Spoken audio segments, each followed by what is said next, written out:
दिल्ली के चुनाव में जहां 12% आबादी मुसलमानों की है, तो ये 12% आबादी जो है वो पहले दो चुनाव में उसने जिस पैटर्न पे वोट की है, तो वो पैटर्न इस बार चेंज सा दिखाई दे रहा है। दो विधानसभा सीट मुस्तफाबाद और ओखला इस समय दिल्ली के चुनाव में सबसे ज्यादा चर्चा में है, क्योंकि यहाँ से जो दो प्रत्याशी चुनाव लड़ रहे हैं उन्हें दिल्ली दंगों का आरोपी बता करके अब तक जेल में रखा गया है। यहाँ प्रचार करने जब वो आते हैं तो पैरोल पर आए हैं। मेरे साथ बातचीत करने के लिए दिल्ली में बहुत महत्वपूर्ण और राजनीतिक मामलों के जानकार और काफी सामाजिक हस्ती उनको कहा जाता है, सिकंदर हयात साहब हैं। वो इंडियन इस्लामिक कल्चर सेंटर के ट्रेजरर भी हैं। वो उनसे हम समझने की कोशिश करेंगे कि आखिर दिल्ली के चुनाव में खासकर हो क्या रहा है, पॉलिटिकली भी वो बताएं और मुस्लिम पर्सपेक्टिव से भी हम जानने की कोशिश करेंगे कि हो क्या रहा है। बहुत स्वागत सर आपका। शुक्रिया जनाब, आपका और आपके चैनल का बहुत बहुत धन्यवाद करता हूँ। तो आपने मुझे मौका दिया इस पर बात करने का। ठीक है, वेरी नाइस। तो फरवरी के आने से पहले ही दिल्ली की सर्दी खत्म हो गई है। जी, बहुत जल्दी आ गई है। लेकिन तो चुनाव की गर्मी थी। हाँ, चुनाव की गर्मी ने मौसम को भी इफेक्ट किया, इसलिए गर्मी जल्दी आ। हाँ, हम देखते हैं दिल्ली में तो बहुत एकदम इस बार सर्दी, जो दिल्ली की सर्दी पूरे मुल्क में मशहूर है कि अभी तक तो रहती ही थी अच्छे जी, लेकिन इस बार तो लास्ट जनवरी का एंड चल रहा है, ऐसे ही में खत्म हो गई। तो ये चुनाव की गर्मी है। तो इस बार पिछले 2-3 इलेक्शन से अलग चुनाव। हमेशा यहाँ दो पार्टी में आमने सामने भी होता था हमेशा। पहले बीजेपी कांग्रेस से, पिछले 2 इलेक्शन में कांग्रेस और आम आदमी पार्टी और बीजेपी रही। लेकिन इस बार कांग्रेस का बेस भी उभरा है। कांग्रेस भी अब उसकी जो भी वजूहत रही है, जो राहुल गांधी की मेहनत भी कह सकते हैं उसको। दूसरी एक वजह ये भी हो सकती है कि मैं जो समझता हूँ कि मुसलमानों का जो पिछले 2 इलेक्शंस में एक तरफा वोट आम आदमी पार्टी में, इस बार उसमें कहीं कुछ कमी आई है। हाँ, कुछ तो इसका क्या कारण है? क्या ऐसा है कि केजरीवाल जो है वो उनके कमेंट था तबलीगी जमात पर, हाँ, और उसके बाद वो अपनी पार्टी के नेताओं के साथ खड़े नहीं हुए, उसके कुछ भी ना हो, लेकिन इनकम्बेंसी फैक्टर भी काम मुस्लिम्स में भी है, सभी जगह है। कोई भी आदमी अगर कहीं रूल कर रहा है कि पावर में, तो इंडिविजुअल हो या पार्टी लेवल पे हो, एंटी इनकम्बेंसी फैक्टर दोनों परफेक्ट कोई चीज होती नहीं। ना इंडिविजुअल परफेक्ट होता है ना पार्टी परफेक्ट। तो एंटी इनकम्बेंसी फैक्टर तो हमेशा एक नेचुरल चीज है, होता है। लेकिन ऐसा नहीं, आम आदमी पार्टी आज भी मेरी समझ से लीडिंग पोजीशन में है।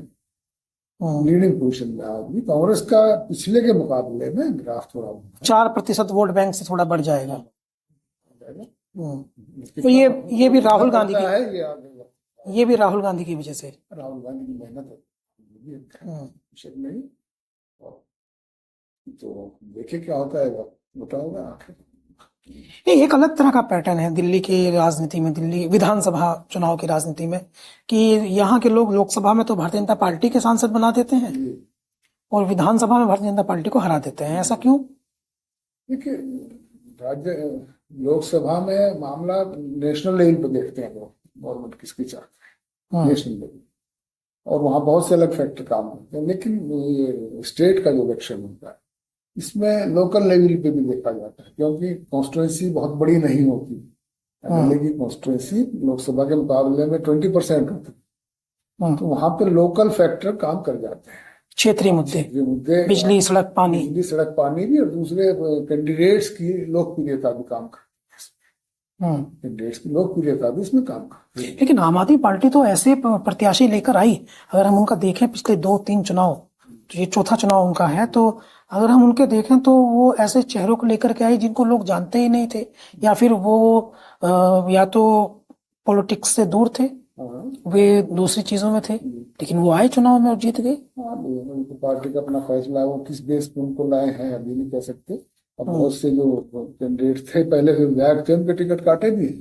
अभी क्या रीजन रही है, क्या रीजन रहा है, एंटी इनकम्बेंसी फैक्ट्री की वजह से हो सकता है। जो उनके टिकट काटे हैं आम आदमी पार्टी में, हो सकता है उनकी परफॉर्मेंस पिछले अपने विधायक के कार्यकाल में बेहतर ना रही, उसने काटे हैं। जो पार्टी हाईकमान का डिसीजन था, उसमें तो कुछ कह नहीं सकते। लेकिन हम जो समझते हैं वो यही हो सकता है कि पार्टी ने परफॉर्मेंस के बेस पे, और कई दफे दूसरा कुछ कैलकुलेशंस होती है, आप सब जानते हैं हिंदुस्तान में बहुत से फैक्टर काम करते हैं, खाली परफॉर्मेंस नहीं। यहाँ एक अलग तरीके के समाज है, उसमें अलग अलग क्षेत्र का मामला भी कई दफा हावी रहता है, कई दफा कास्ट का मामला हावी रहता है। तो सारी चीजें देखती है पार्टी हाईकमान, कोई भी पार्टी हो सभी देखते हैं, केजरीवाल भी नहीं, मतलब हमारी पार्टी नहीं, सभी पार्टी देखती है उसमें। तो उसमें क्या उन्होंने समझा, बेहतर समझा नहीं। मुसलमानों का क्या रुख है दिल्ली चुनाव में? जैसे आप देख रहे हैं पिछले कुछ सालों से, 27 साल से दिल्ली में भारतीय जनता पार्टी की स्टेट में गवर्नमेंट है, तो आप देख रहे हैं तो मुस्लिम्स यहाँ किस पैटर्न पे वोट करता है? भारतीय जनता पार्टी की स्टेट में अब पिछले नहीं है गवर्नमेंट ना, 27 साल से नहीं, 98 के बाद शायद नहीं है। मदन लाल खुराना के बाद। हाँ, मतलब हम सब नहीं उसके बाद जी। तो अब भी बीजेपी का तो यहाँ पे देखो, वो ठीक है, उसकी सीट बढ़ सकती है, 2 4 5 सीट बढ़ सकती है पहले पिछले मुकाबले, लेकिन ऐसा नहीं है कि बीजेपी कहीं फाइट में, बहुत करीबी फाइट में, ऐसा नहीं।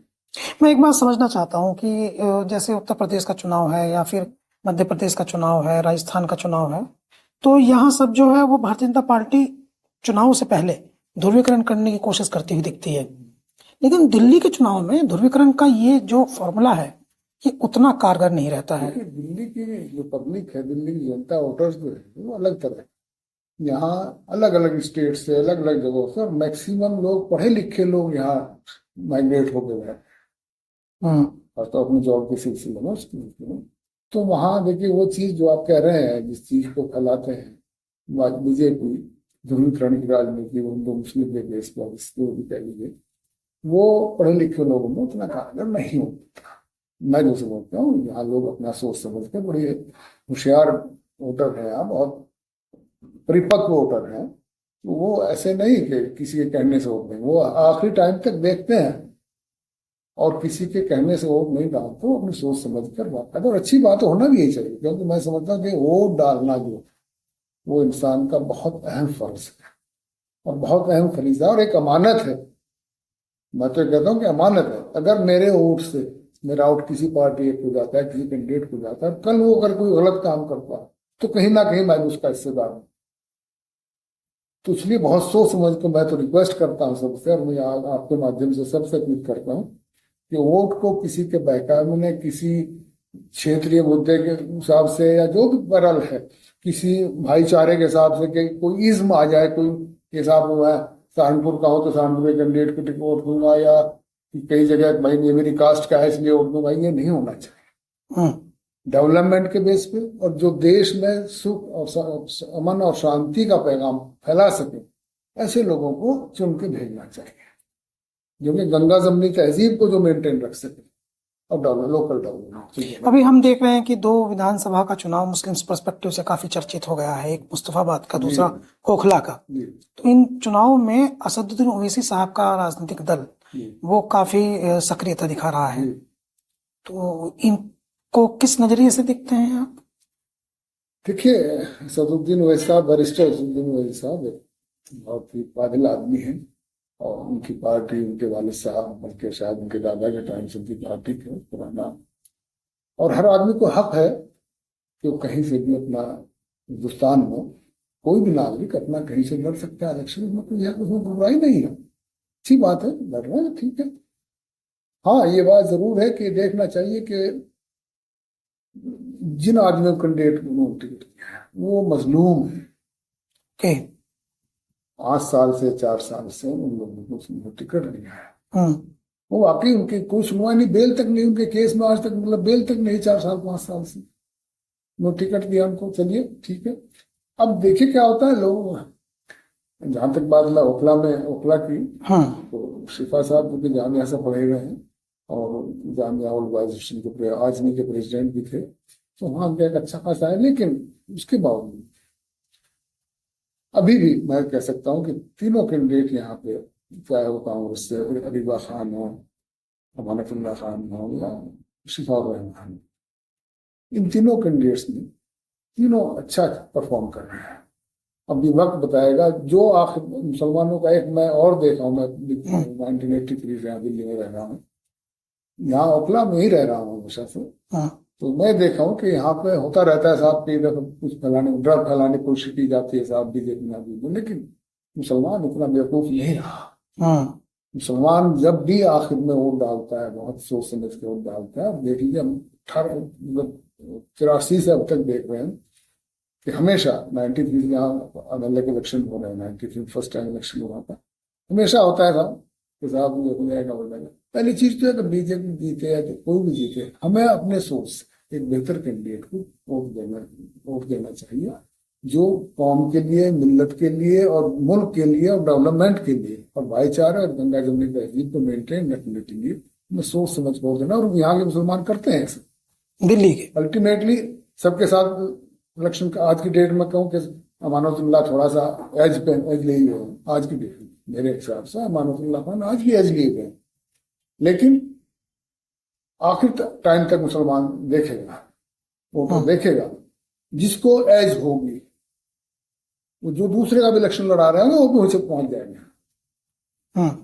जिसको एज होगी लास्ट में तो इतनी जल्दी फैसला नहीं करते, जिताने वालों को जिता देंगे, आप ये कह रहे हैं।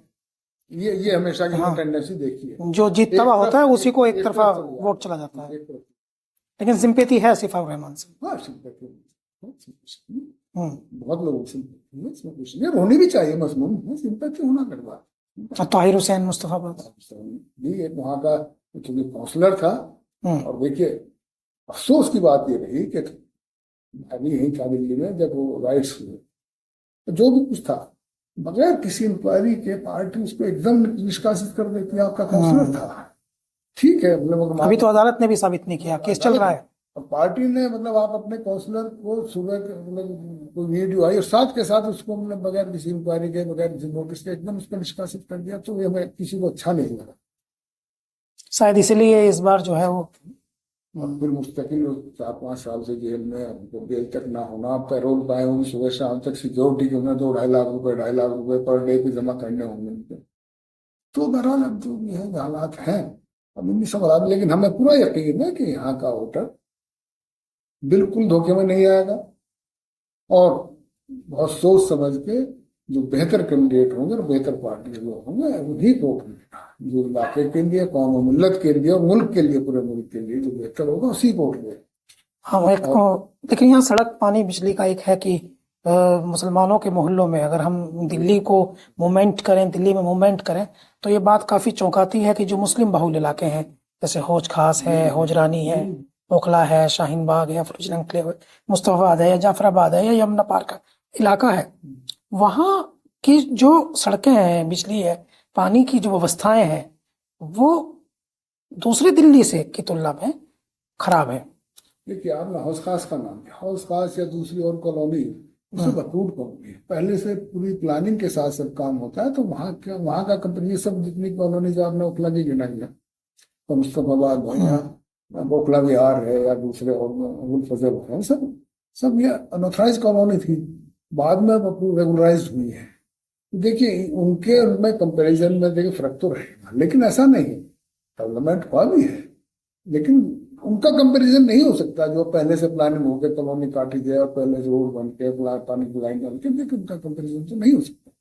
और बड़े बड़े प्लॉट्स हैं, बड़ी कोठियां हैं, यहाँ घनी आबादी है, बहुत छोटे छोटे गरीब लोग भी रहते, बहुत ज्यादा गरीब लोग भी रहते हैं, तो उसमें काम करने में भी दिक्कत आती है। अनऑथराइज कॉलोनी में उतना पैसा भी नहीं मिलता ऑर्गेनाइज कॉलोनी में, लेकिन फिर भी बहरहाल जो भी नुमाइंदे, मैं इसमें किसी को क्रिटिसाइज नहीं करता, जो भी कर रहे हैं अपना बेहतर कोशिश करते हैं। मानवतुल्लाह साहब भी 10 साल से कर रहे हैं, कोशिश कर रहे हैं, इसमें नो डाउट।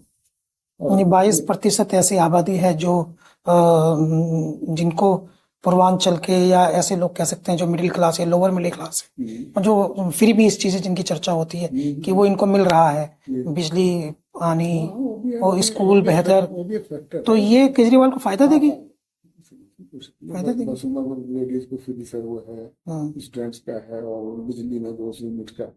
देखिए ये चल रहा है, इसमें कोई डर नहीं, लोगों को फायदा हुआ है, खासतौर से गरीब लोगों को फायदा हुआ है, तो उसका भी एक फैक्टर है। आप एक प्रोमिनेंट इंसान हैं, आप पढ़े लिखे मशहूर हैं, हाँ, इसलिए मैं ये समझना चाहता हूँ, क्योंकि आप बेहतर बता सकते हैं, कि मुझे ये बताइए कि ये जो दिल्ली के कल्चर में है कि जो गरीब तबका है, मिडिल क्लास है, लोअर मिडिल क्लास है, वो तो आम आदमी पार्टी के साथ खड़ा हुआ दिखाई देता है, लेकिन जो क्रीमी लेयर है वो भारतीय जनता पार्टी के साथ खड़ा हुआ दिखाई देता है।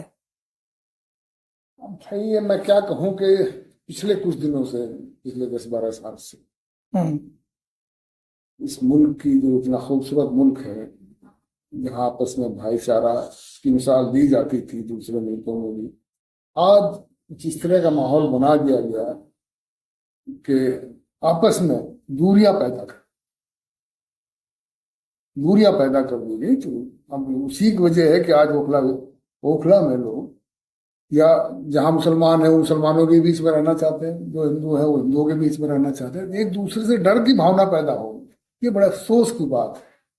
हम्म, जबकि हमेशा से ये तो हिंदुस्तान तो ऐसा मुल्क था कि जहाँ सुबह को नाश्ता अपने घर में करते थे तो दोपहर का खाना किसी हिंदू भाई के घर में, अपने पड़ोसी, कोई भी अवसर है आप कह रहे हैं कि नफरत की सियासत ने दिल्ली को भी खराब किया, बोलते कि इफेक्ट तो माशरे पर हर जगह पड़ा है। हर जगह पर। अब आप इसको क्या कहेंगे कि एक जज, हाईकोर्ट का जज, वो ये कहे कि साहब बहुसंख्यकों के आधार पर फैसले होंगे, तो ये क्या कोई कोर्ट में कहते हुए और वो भी जज कहते अच्छा लगता है? बहुसंख्यकों की भावनाओं के आधार पर। तो ये सब चीज क्या है?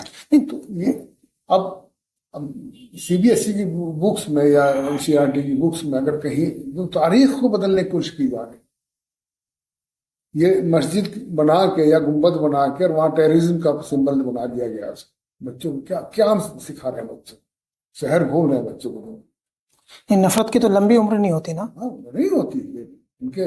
देखिए ये पिछले कितने दिन से कर रहे हैं कुछ, और मुझे उम्मीद है, अल्लाह से उम्मीद है, और मुझे यहाँ की पब्लिक से उम्मीद है, हिंदू लोग, बहुत लोग हिंदू ऐसे सेकुलर हैं जो इस चीज को नहीं पसंद करते, बहुत लोग, बड़ी तादाद, और इसीलिए हिंदुस्तान आज भी हिंदुस्तान है।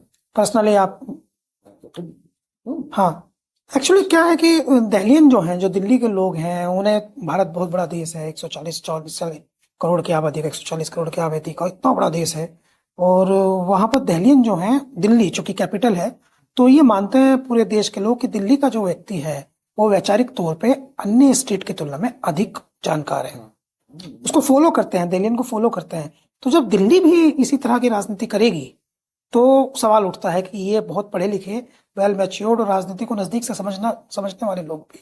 नहीं, मैं जैसे भी पहले कहा था कि यहाँ दिल्ली में पढ़े लिखे लोग हैं ना, बहुत सोच समझ को डालते हैं, और सच में, लेकिन एक कोशिश मुस्तकिल चल रही है। और देखिए उसमें जब एक चीज को बार बार सुबह शाम तक कहा जाता है तो कहीं ना कहीं आदमी थोड़ा बहुत, कहीं ना कहीं थोड़ा सा, और जो खासतौर से जो आपने भी कहा, यहाँ दिल्ली में बहुत से अनपढ़ लोग भी हैं, सारे मजदूर क्लास, बहुत से पूर्वांचल से, उधर से सभी जगह से, हिंदुस्तान के अलग पार्ट से, तो कम पढ़े लिखे या पढ़े लिखे लोग वो भी हैं, तो कहीं ना कहीं वो भावनाओं में बह जाते हैं, जो मिसगाइड किया जाता है उसमें बह जाते हैं कहीं तो। लेकिन ज्यादातर पब्लिक, मैं मानता हूँ कि आज भी दिल्ली में, क्या पूरे मुल्क में भी, आज भी सेकुलर मिजाज रखते हैं, और भाईचारे का आज भी, भाईचारा सद्भावना का मामला उनके दिल में आज भी है। दिल्ली दंगा हुआ था 2019 में, तो क्या कोई उसका असर है या भूल गए लोग? दिल्ली में ऐसा नहीं, कोई असर नहीं, वो तब भी नहीं हुआ, उसके बाद भी चुनाव हो गया था, उसके बाद भी चुनाव हुआ था। हाँ, बहुत धन्यवाद। सिकंदर हयात साहब से हम बात कर रहे थे, और कई चीजें जो है वो इन्होंने क्लियर की हैं, जिनमें से एक ये है कि इस बार चुनाव जो है त्रिकोणीय हो रहा है, और दूसरा महत्वपूर्ण यह है कि इसमें दिल्ली के लोग जो हैं